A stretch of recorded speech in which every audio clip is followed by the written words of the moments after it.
salam sejahtera bagi kita semua. Baik, di sini kami dari kelompok 7 akan menjelaskan atau mempresentasikan terkait tugas dari mata kuliah filsafat hukum, yaitu tentang aliran hukum bebas atau Freiressler. Di sini kami terdiri dari yang sebelah kanan saya ada Pak Ali Musafidianto, dengan saya sendiri Ahmad Badawi, dan ada Mbak Fahira Yasmin. Yang ke sebelahnya lagi ada Mbak Septiana Widyastuti, dan ada Pak Prihadi Gunawan, dan ada Mas Yoga Pratama Yuda. Baik, di sini ada beberapa poin yang akan kita bahas, yaitu yang pertama tentang pengertian. Terkait pengertian akan dijelaskan oleh rekan kami, yaitu Pak Ali Musafidianto. Silakan Pak Ali Musa. Baik, kita mulai dari pengertian sejarah. Freiressler atau ajaran hukum bebas mempunyai pendapat yang menyatakan bahwa hakim bertugas untuk menciptakan suatu hukum. Kemunculan mazhab aliran ini karena adanya suatu kekurangan dari mazhab aliran legisme yang tidak bisa memenuhi berbagai kebutuhan serta tidak mampu untuk menyelesaikan berbagai masalah baru dalam hukum. Aliran ini pertama kali ada di Jerman pada abad 19 sampai 20 dengan Katorowicz yang sebagai pencetusnya.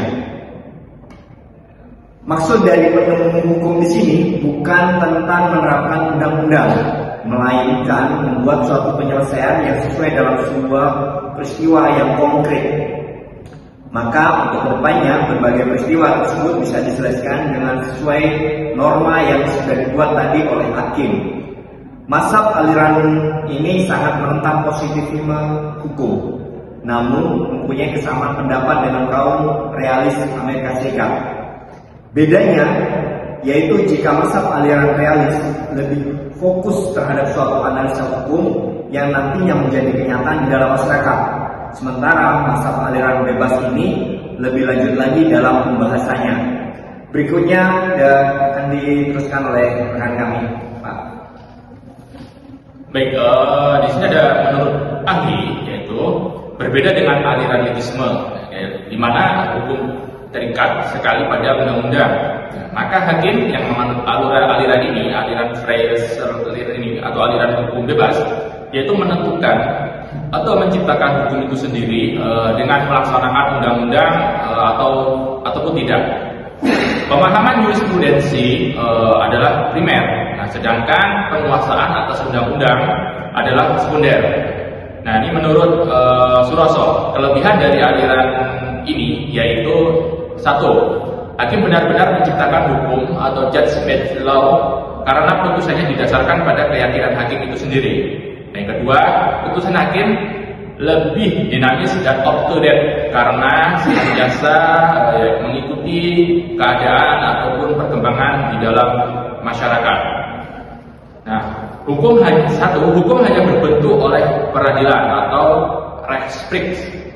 Yang kedua, bagi hakim undang-undang atau kebiasaan dan sebagainya hanya menciptakan sarana saja dalam membentuk ataupun menciptakan ataupun menemukan hukum pada kasus-kasus yang konkret saja.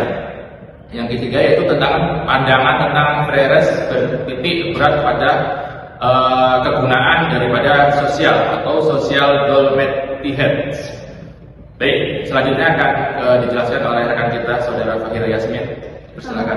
Selanjutnya adalah tujuan kembangnya aliran ini, yaitu satu, memberikan peradilan sebaik-baiknya dengan cara memberi kebebasan kepada hakim tanpa terikat pada undang-undang tetapi menghayati tata kehidupan sehari-hari. Yang kedua, membuktikan bahwa dalam undang-undang terdapat kekurangan dan kekurangan itu perlu dilengkapi. Dan yang ketiga, mengharapkan agar hakim dalam memutuskan perkara berdasarkan kepada cita hukum. Permasalahan dalam filsafat hukum yang pertama adalah keadilan. Masalah keadilan tetap menjadi masalah aktual sampai saat ini. Salah satunya bukti adalah munculnya teori-teori tentang keadilan, antara lain yang diungkapkan oleh John Rawls adalah ada yang berpendapat di antara ketiga tujuan hukum itu keadilan merupakan tujuan yang paling penting. Bahkan ada yang berpendapat bahwa keadilan merupakan tujuan hukum yang utama dan satu-satunya dari teori-teori keadilan di atas, tanpa bahwa keadilan sangatlah relatif sehingga keadilan tidak lain adalah keseimbangan dan nilai-nilai antimoni yang ada dan hanya masyarakat yang beradab yang dapat menghargai keadilan. Selanjutnya akan dilanjut oleh Mbak Sati. Yang kedua adalah hak asasi manusia. Keadilan berkaitan erat dengan pendistribusian hak dan kewajiban. Di antara sekian hak yang dimiliki manusia, terdapat sekumpulan hak yang bersifat mendasar sebagai anugerah Tuhan Yang Maha Esa, yang disebut dengan hak asasi manusia. Dalam masyarakat yang individualis adalah kecenderungan penurutan pelaksanaan hak asasi manusia ini secara lebih sebagaimana dikatakan Medina Suseno tahun 1994. Hak asasi manusia merupakan pengertian modern. Dalam masyarakat tradisional, pengertian hak asasi manusia tidak banyak diperdebatkan karena struktur sosial tradisional itu masih mampu melindungi hak-hak individu di dalamnya. Indonesia sebagai negara modern tidak dapat menghindari dari realitas bahwa masyarakat menjadi lebih individual. Dengan demikian, secara substansi, hak asasi manusia bersifat universal. Dikatakan kontekstual apabila sudah berbicara tentang aktualisasinya. Dalam rangka aktualisasinya itu, seluruh bangsa terus dituntut untuk lebih banyak berbuat guna mewujudkan penghormatan terhadap hak asasi manusia ini. Keikutsertaan masyarakat dalam pembangunan bukan sekedar apresiasi, melainkan kunci keseluruhan hak asasi atas pembangunan itu sendiri. Selanjutnya akan dibacakan oleh Pak Bihani. Baik, yang ketiga, hukum sebagai sarana pembaharuan masyarakat. Konsep hukum sebagai sarana pembaharuan masyarakat erat kaitannya dengan pemikiran dari Rusto Point, yaitu last tool of social engineering. Hukum dapat berfungsi sebagai alat merekayasa masyarakat. Artinya, hukum diharapkan dapat mengarahkan kegiatan manusia ke arah yang dikehendaki oleh pembangunan dan pembaharuan itu. Untuk itu diperlukan sarana berupa peraturan hukum yang tertulis. Lalu untuk perkembangan aliran Freirechte, aliran ini bertolak belakang dengan aliran tegisme. Aliran ini lahir karena melihat kekurangan dalam aliran tegisme yang ternyata tidak dapat memenuhi kebutuhan dan tidak dapat mengatasi persoalan-persoalan yang baru. Ciri utama pada aliran ini adalah hukum tidak dibuat oleh legislatif. Hakim menentukan dan menciptakan hukum, judge make law, karena keputusannya didasarkan pada keyakinan hakim. Jurisprudensi adalah sumber hukum primer, sedangkan undang-undang adalah sekunder. Keputusan hakim lebih dinamis dan up to date karena senantiasa mengikuti keadaan perkembangan di masyarakat dan bertitik tolak pada kegunaan sosial, yaitu sosial normatif. Aliran ini pada dasarnya merupakan pengembangan dari aliran tegisme dengan dipengaruhi oleh aliran Freirechte.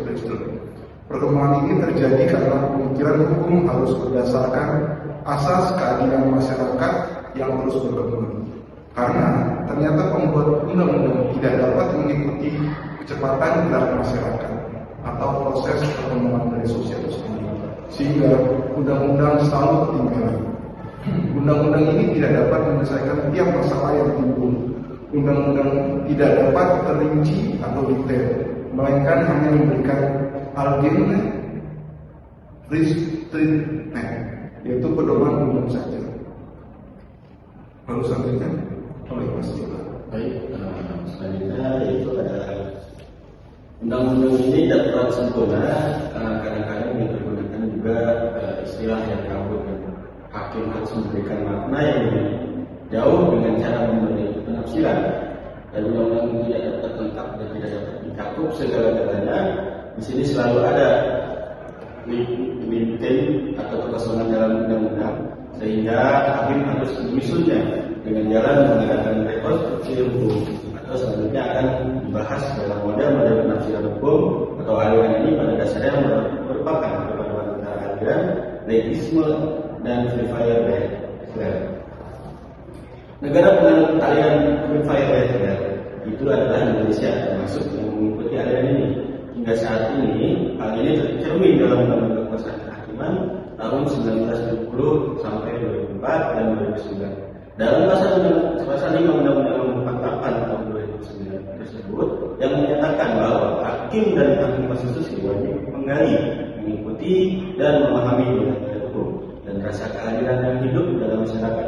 Undang-Undang Nomor 14 tahun 1970 juga mengatur ini di pasal 27 dan Undang-Undang Nomor 4 tahun 2004 menyebut hal yang sama di pasal 28. Hal ini selaras dengan Undang-Undang RI tahun 1945 di mana terlihat dalam pasal 18B ayat 2 yang menyatakan bahwa negara mengakui dan menghormati kesatuan-kesatuan masyarakat, hukum adat serta hak-hak tradisionalnya sepanjang masih hidup dan sesuai dengan perkembangan masyarakat dan prinsip negara kesatuan Republik Indonesia yang diatur dalam Undang-Undang.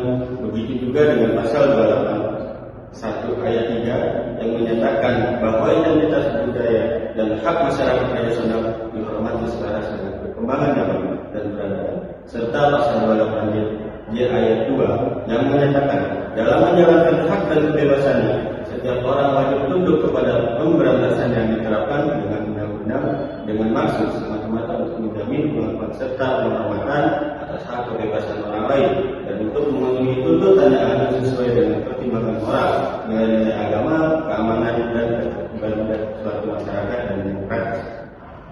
Terima kasih. Boleh saya kembalikan lagi ke moderator setelah ini. Silakan Pak Rafi.